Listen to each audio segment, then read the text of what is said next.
It's spring and you want to hike, bike, hit up the farmer's market, but the last thing you want to do on a warm, sunny morning is clean house. That's where Greenland Pro Cleaning comes in. They're eco-friendly, allergy-friendly, and locally owned in Asheville. Listeners of The Overlook get a free upholstery and refrigerator cleaning upgrade with their first booking. Just use the code PODCAST at checkout.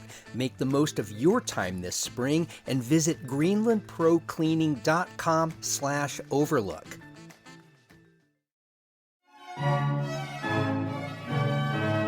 Imagine you're a classical music composer about to premiere your final symphony. Behind the scenes, your family and a stranger are about to throw everything into disarray.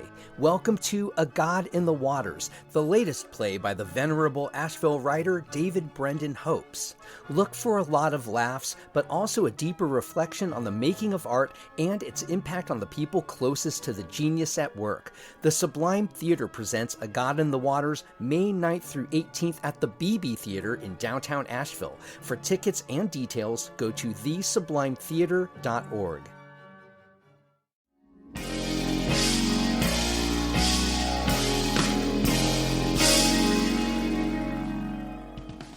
This is The Overlook with Matt Peiken, a podcast about the news, arts, issues, and trends of Asheville, North Carolina. April 27th marked the debut of a live performance and podcasting series designed to elevate the conversation around local rock and indie music, and the premiere featured talk and performances with the bands Pink Beds and Caged Affair. You'll hear the episode with Caged Affair next Friday, May 17th. Before we get there, I want to tell you about the next evening in the Hear Here series. It's an all-female evening, Tuesday, May 28th at Citizen Vinyl, featuring the bands Detective Blind and OVADYA. Detective Blind is a trio of sisters, the oldest of whom is still in her teens. OVADYA has at least a couple members who would qualify for their AARP cards. It's an evening of original female-driven music of different generations you won't want to miss. But first, let's go now to Citizen Vinyl to meet and hear the Asheville quartet Pink Beds.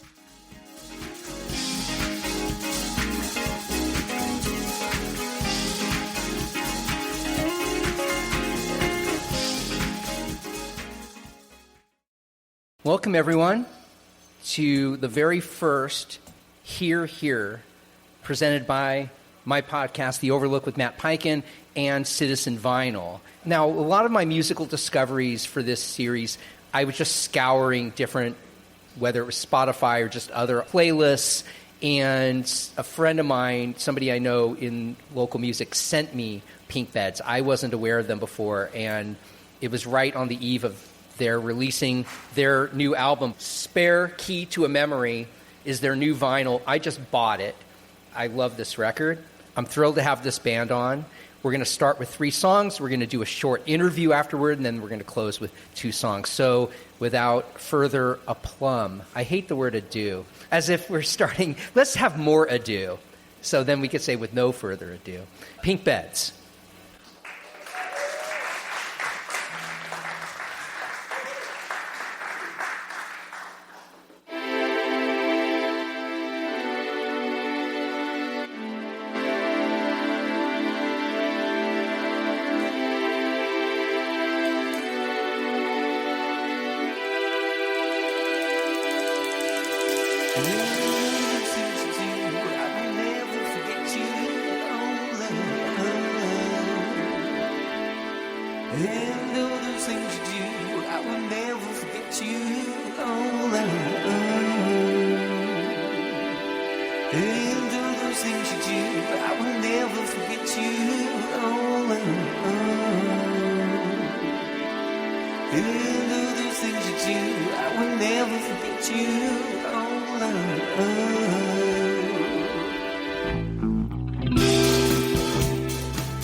Touch me, man.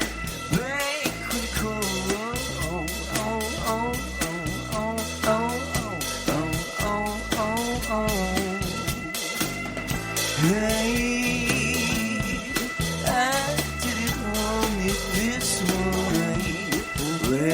me up again.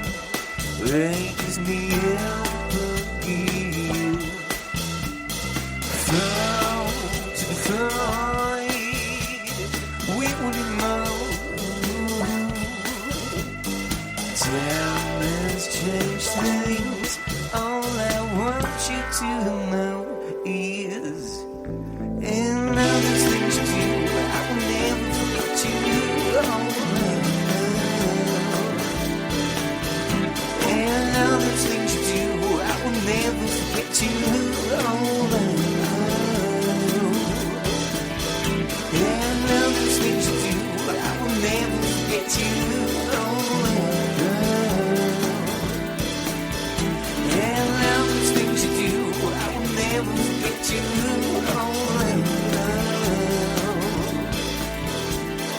Babe, to a world and lost it all in a fire. Babe, to the cry.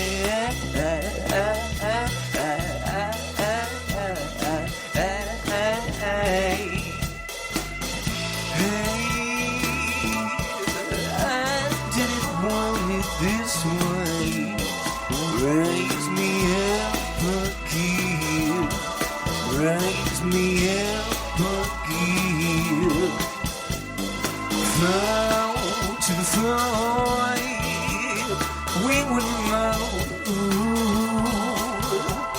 Time has changed things, all I want you to know is,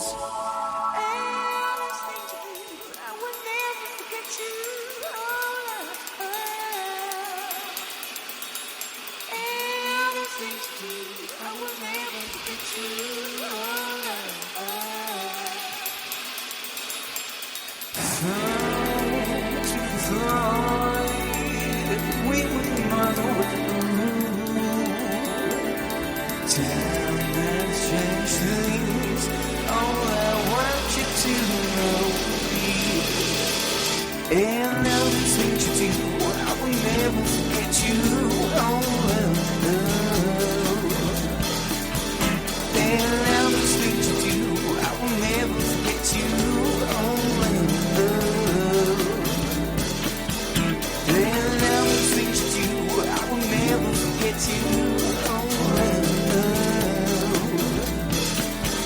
And now these things you do, I will never forget you.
Thank you.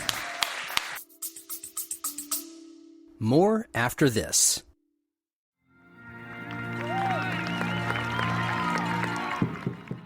When you go to an Asheville City Soccer Club game, you're not just watching soccer, you're welcomed into what players and fans call the South Slope Blues.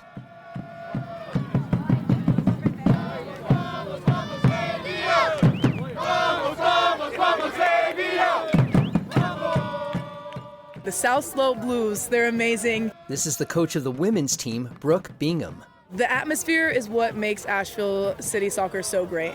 Longtime player Laura Greb. We have the most dedicated fans. We have our South Slope Blues.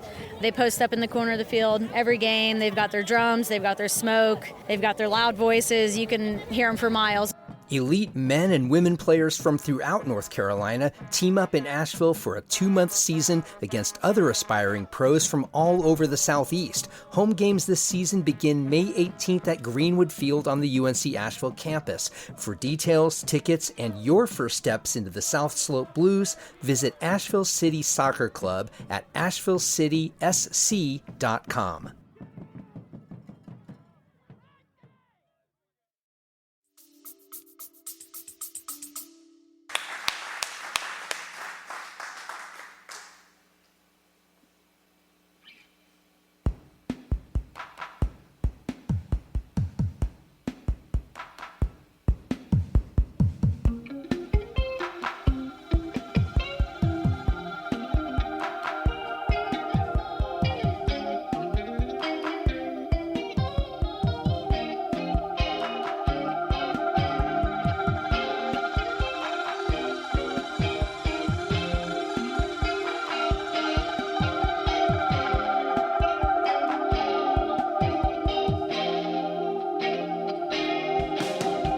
You sat in the crowd, it took you so long.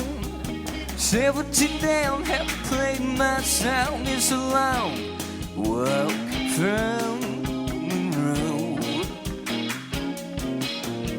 The coupe comes and he's back again. He tells him you missed me, we're in a grid. He's the last one to the show. Another begins, I've seen this before. Round the corner, in across the floor. You think by now that he would know. Baby, why did you go? I didn't know. Why did you go? Did you come when you go? Why did you go? I didn't know. Why did you go? Did you come when you go?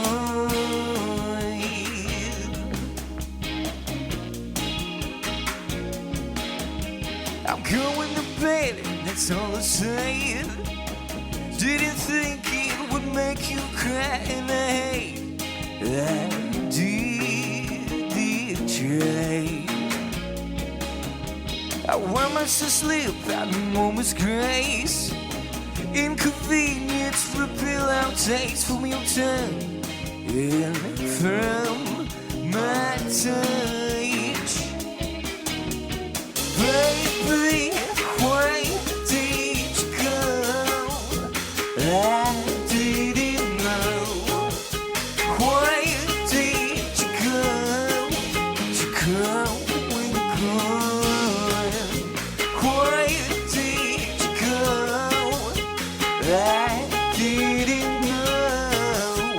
Why did you go? Did you come when you go?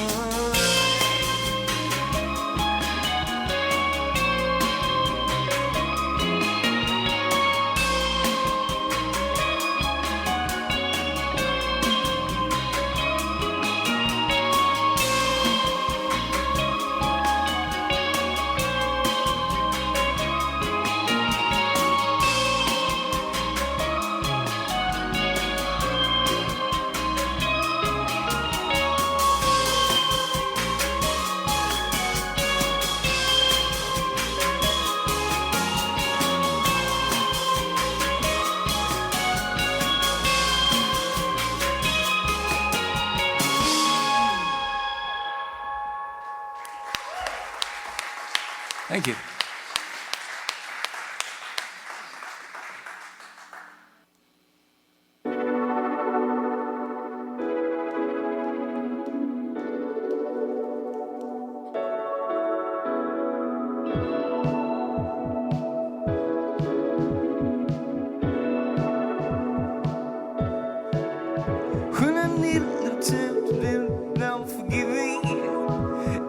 need to take a breath between my steps sometimes.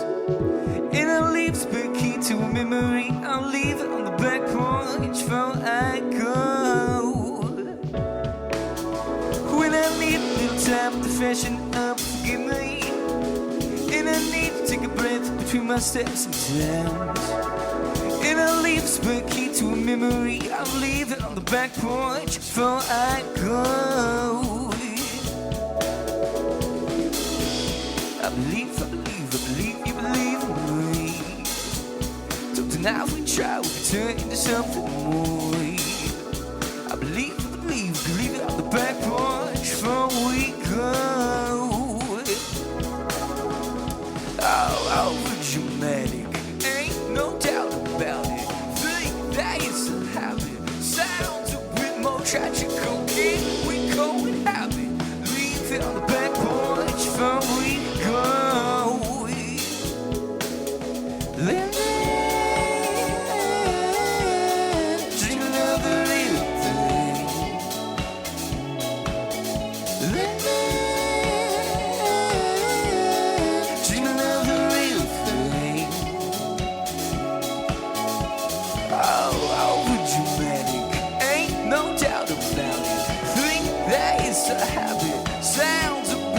Tragical, can we go and have it? Leave it on the back porch before we go.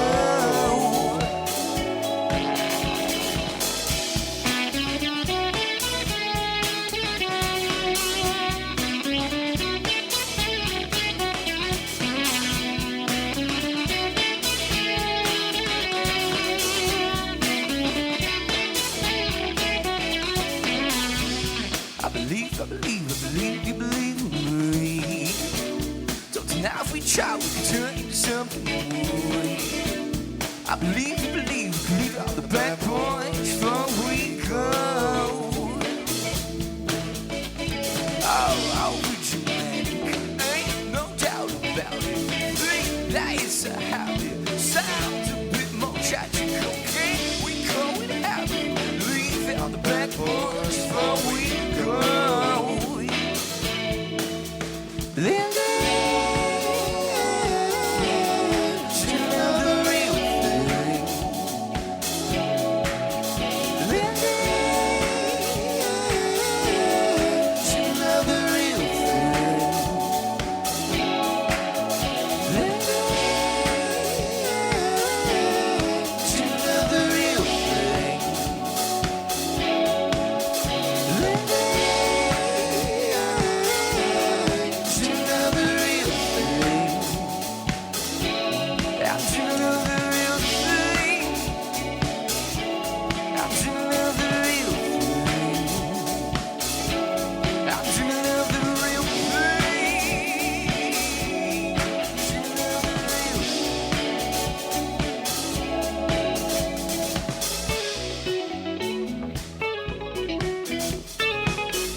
Especially on the crystalline coast land.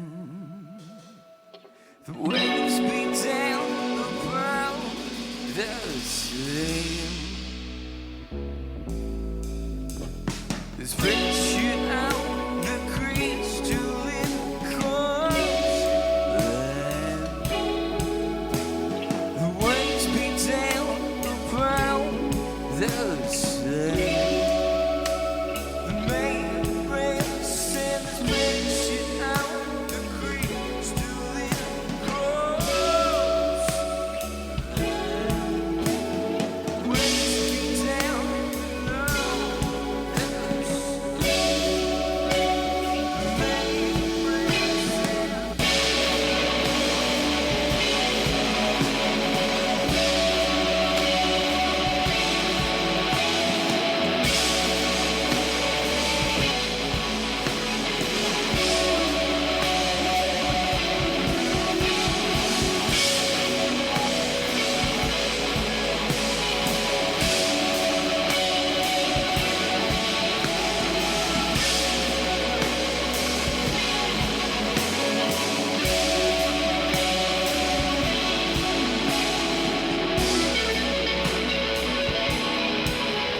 Thank you.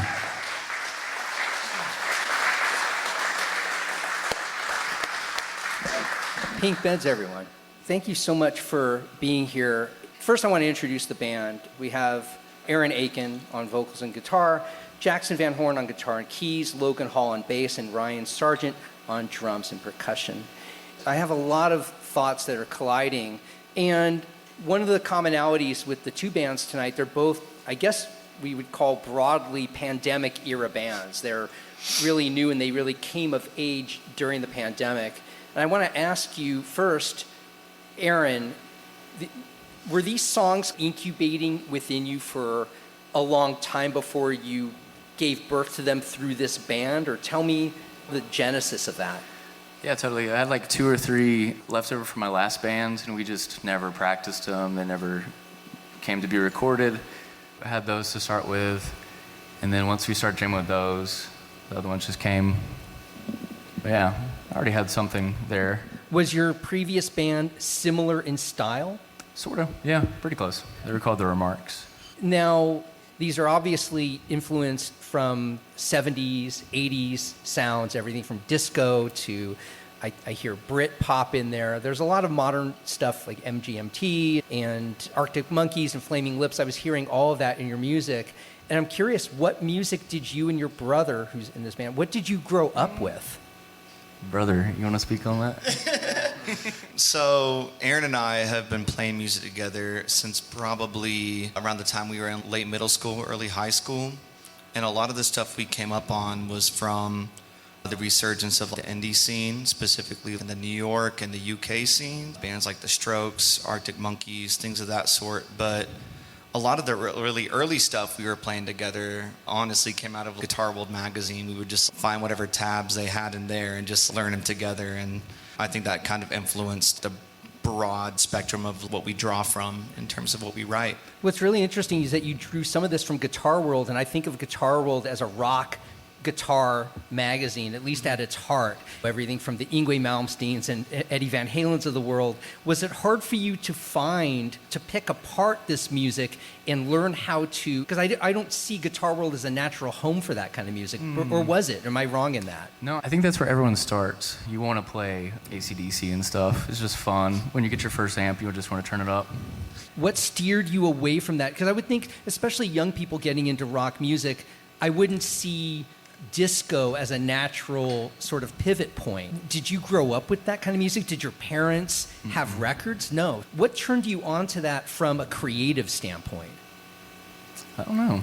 I don't know. It's one thing to, because it's one thing to be a fan of it. It's another to hear your own creative voice in that music. I'm wondering, what were you able to channel through, or what are you able to channel through this style of music that maybe more mainstream rock styles of today, or if not mainstream, what people might associate with guitar rock would be channeled through? I don't know. I think it's just whatever feels good for you. And I feel like whatever you fall in love with, like at high school, like when you get your first car, like whatever you listen to in that era really sticks. And then I think all that inspired everyone my age. So I don't know, like I found out about Interpol through a skateboarding video. And like that was the first alternative music I listened to. And then everyone else my age was doing the same thing. Did you and Jackson have a similar bent in music? Did you find kismet with each other, or was there a lot of friction there? I feel like early on, specifically, we were moving in like different sorts of scenes musically. I could sense from Aaron a lot of his early musical influence was coming from folk Americana, but also with that early indie scene, whereas I was drawing a lot more from the early Warped Tour scene and more punky, hardcore elements. But as we grew in our individual styles, we were able to find a good middle ground between those two. And with specifically the disco dance elements, we knew what was going to like speak to us musically, but we were trying to explore ways where we could draw more people into that and have them on board and have them experiencing what we were feeling as well. How did you figure out what the key to that was? It's one thing for you to feel it. You just spoke, Jackson, to a conscious desire to find this elusive path to bringing people into embracing what you found in the music. Did that take a lot of experimentation, or did you just play and have sort of a faith that people would climb onto it? Okay, I think I finally know how to answer this question. I think as you play shows, you figure out like what worked, and then it's like small nudges until, I don't know, you find out what's fun. It's one thing musically; those influences are very obvious. Lyrically, it's really different. Some of your lyrics, I find, I know. Tell me if I'm wrong in this. That some of them are deliberately sort of vague, or they might be even hard to understand. You have a certain bend that you have to your voice. At times, you're putting emphasis in certain syllables that may not be in natural phrasing. And I also hear a real poetic lyricism. So there's a song called "Call Me When You're Gone," and at the risk of alienating the audience from reciting a whole stanza of music here. So you write, "I'm going to bed and that's all I said. Didn't think it would make you cry and I hate I didn't try. Oh, why must I slip at a moment's grace? Inconvenience, repeal all taste from your tongue and from my touch." That speaks to a certain poetry to me. We talked a little bit about where you're coming from musically. Where are you coming from lyrically? Anywhere. I just play music and whatever pops in my head at that time. You just kind of, you say mumble jumble and you fill in the words and play Mad Libs or whatever. And then as soon as a phrase hits their heartstring, oh, that's what the song's about. And then you fill out all the rest. So is the way I do it. So music is the foundation for your songs. Mm-hmm. And then you're finding a way to just fill in the blanks lyrically. Yeah, I've never written lyrics first. Yeah. Which is interesting to me too, because some of your lyrics will go really in line with the rhythm, and others really float around the edges of it. Do you latch onto the bass line? Like, what about the music steers you other than just fitting in lyrics with that tug at your heartstring? Oh, everything's important. We record everything at my house, so like we're in the studio all the time, my bedroom. So there's a lot of building and then deconstructing and then building. So everything's important. For a lot of these songs, there were a lot more parts, and then we found out it's more important, like something works better without more. So I don't know, it's not just bass or anything. Yeah, it's song to song. I didn't think it was necessarily just bass, yeah. But I was just wondering what you latch onto in terms of propelling you down a lyrical stream. It's not ideas. You're not writing about specific things at the outset, are you? There's a theme to every song for sure. They're all meaningful. Yeah. Yeah. I'm saying something, but. Last thing I want to ask you about before you perform your final two songs of the night, visually, that it seems like you have really embraced kind of a throwback ethos. And I look also at the drums. Ryan's drums really harken back to a past. I was remarking before the set about the depth of the kick drum. It's a very shallow kick drum. He's playing this kind of crash, kind of a splash cymbal that's constructed of three different bent cymbals, and he has an octopad from Roland, which I associate with an instrument gone by. Ryan said, nope, they still make those. So talk about the deliberate element of the aesthetic you're trying to go to match your music. I know for me, I'm really big into tone and sound, as everyone else in the band is, and we don't as drummers. So every album I've had actually a different drum set and a different set of cymbals. So my goal is to match my drums to what they're doing sonically as close as possible. A lot of times when you record funk style music, they take off the front head completely, so that depth of the drum really doesn't matter anymore. So having a short, shallow drum is nice and punchy. Everything's close mic'd, so that works there. I want to point out in Ryan's set tonight, I don't know if you've spotted this, but his floor tom was missing legs tonight, and he has improvised by using drumsticks as the legs of his floor tom. You're giving away my secrets, man. They're holding up. They're really holding up. Yeah, they're doing pretty good. Yeah. So you've got this new record. What are your plans around touring? Are you driven as a band to get on the road? Because let's face it, today in music, that's where money happens, is on the road.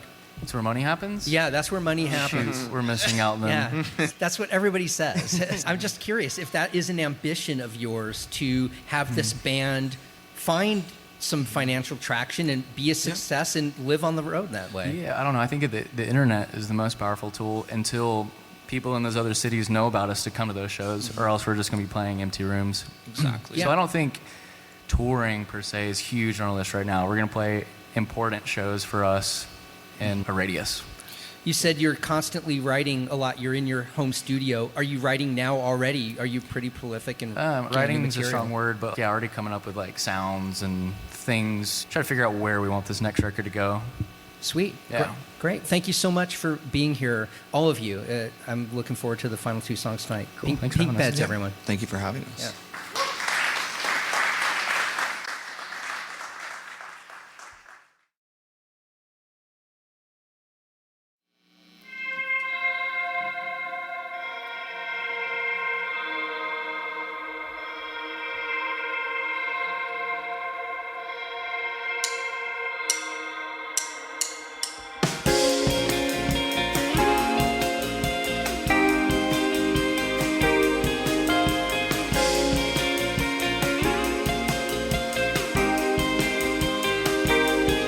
As I enter the dance floor, all I see as they cut.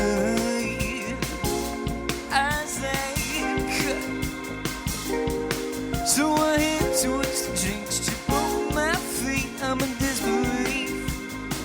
Is this silly my saying? Is this my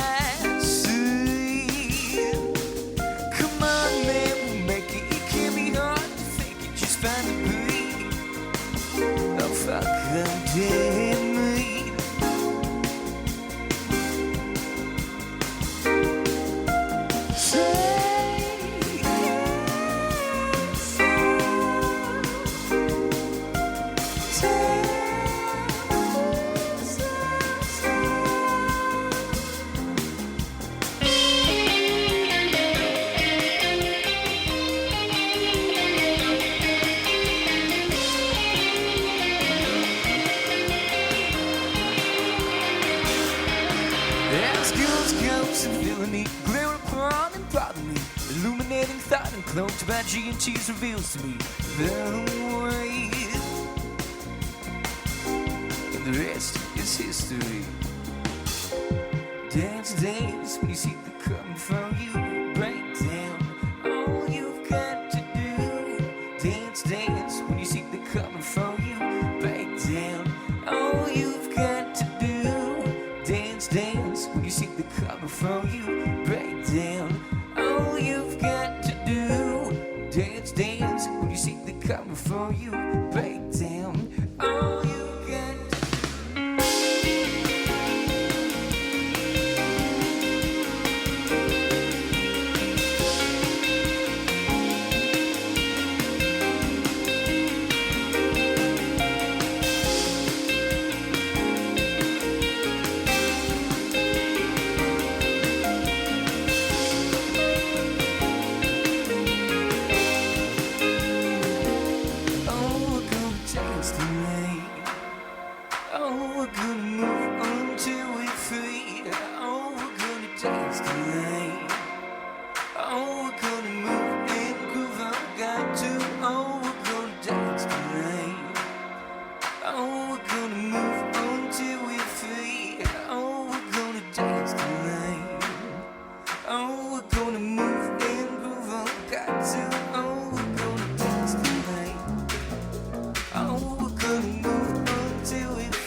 Thank you.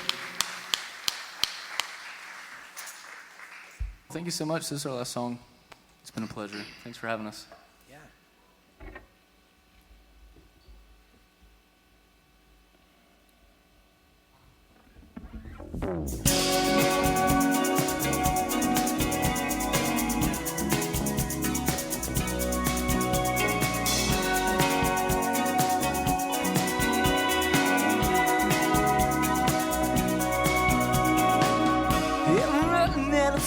Till now, there's a crown on the horizon and a beat on your brow.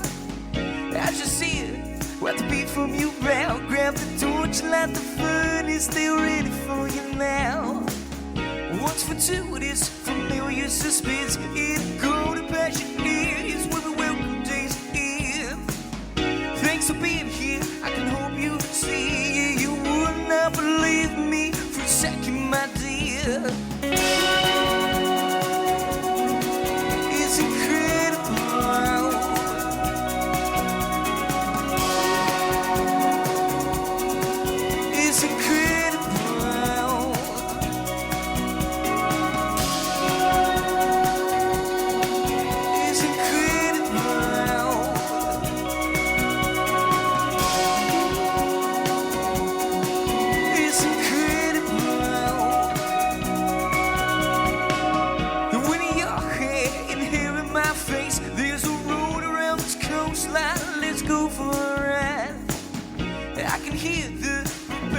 Crash of water on sand on this miraculous flame.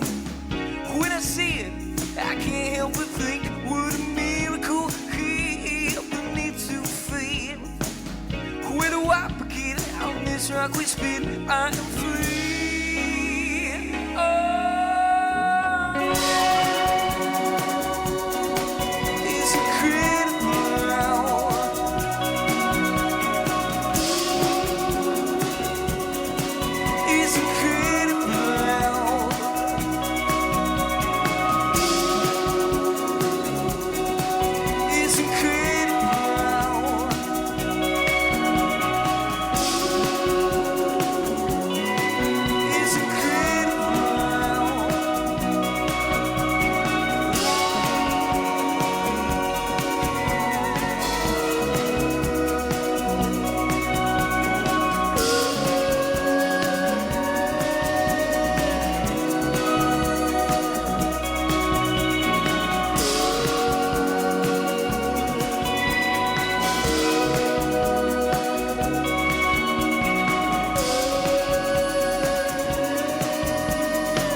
Thanks for tuning into The Overlook with Matt Peiken and the debut episode from our Here Here series featuring Pink Beds. Next Friday, you'll meet the father and son duo who make up Caged Affair. And don't forget, the next evening you can attend in the Here Here series is Tuesday, May 28th at Citizen Vinyl, featuring the all-female bands Detective Blind and OVADYA. I'm Matt Peiken. I'll see you at Here Here and on the next episode of The Overlook with Matt Peiken.